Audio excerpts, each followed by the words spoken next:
Assalamualaikum warahmatullahi wabarakatuh. Selamat datang para calon mahasiswa Indonesia. Pada kali ini saya akan menyampaikan data terkait dengan kuota provinsi untuk jalur SNMPTN tahun 2021 kemarin ya. Yang nanti bisa kita jadikan rujukan, kita jadikan data. Kira-kira kalau saya tinggal di provinsi, misalnya provinsi Jawa Timur, Jawa Barat, Jawa Tengah, itu peluang saya berapa sih untuk bisa diterima di jalur SNMPTN. Baik, saya buka langsung. Kita perhatikan dulu yang ada di bagian kanan ini ya. Ini sebagai gambaran betapa persaingan di jalur SNMPTN itu sangat tinggi sekali ya. Dari grafik ini kelihatan ya. Coba perhatikan sejenak.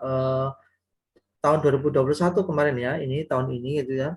Kuota yang diberikan untuk jalur SNMPTN itu hanya 113.203 kursi ya di total PTN yang ada di Indonesia. Berapa pendaftarnya? Perhatikan grafik B ini, pendaftarnya itu 854.599 mahasiswa, calon mahasiswa. Jadi kuotanya hanya 113.000 sekian, tetapi yang mendaftar itu 854.000 sekian. Sangat besar sekali selisihnya. Nah, yang diterima ternyata hanya 110.459. Artinya ada 744.140 siswa itu gagal di jalur SNMPTN. Nah, tentunya kenapa prosentase kegagalannya tinggi ya karena memang kuotanya kecil.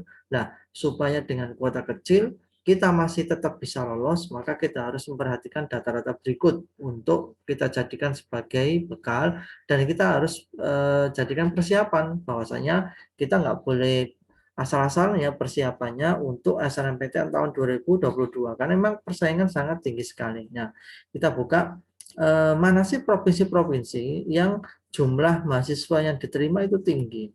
Yang pertama, nah ada Provinsi Jawa Barat ya, yang daftar itu 93.000 sekian, yang diterima hanya 10.000 sekian, sehingga hanya 11,45% saja.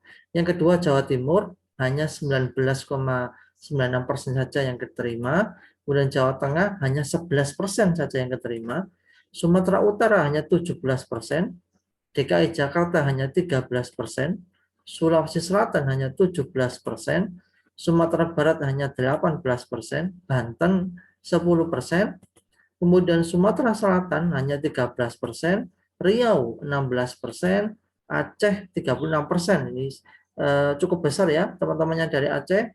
Ini cukup mengembirakan karena persentase yang diterima di Aceh sangat tinggi ya dibandingkan yang provinsi yang lain.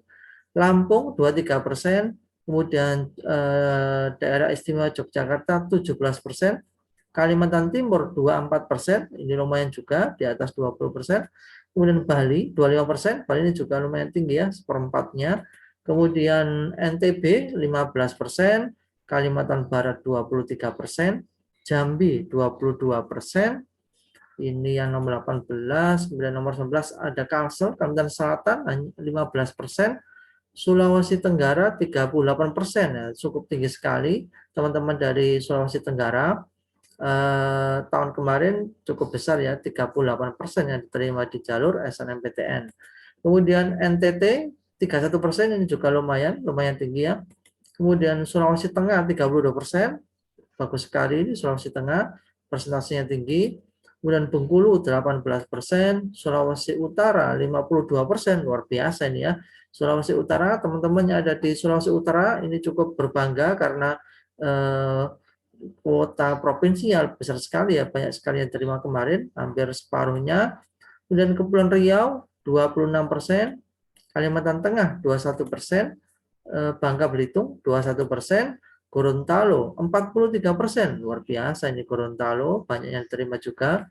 Kemudian Papua 30%, ini juga cukup tinggi Papua ini.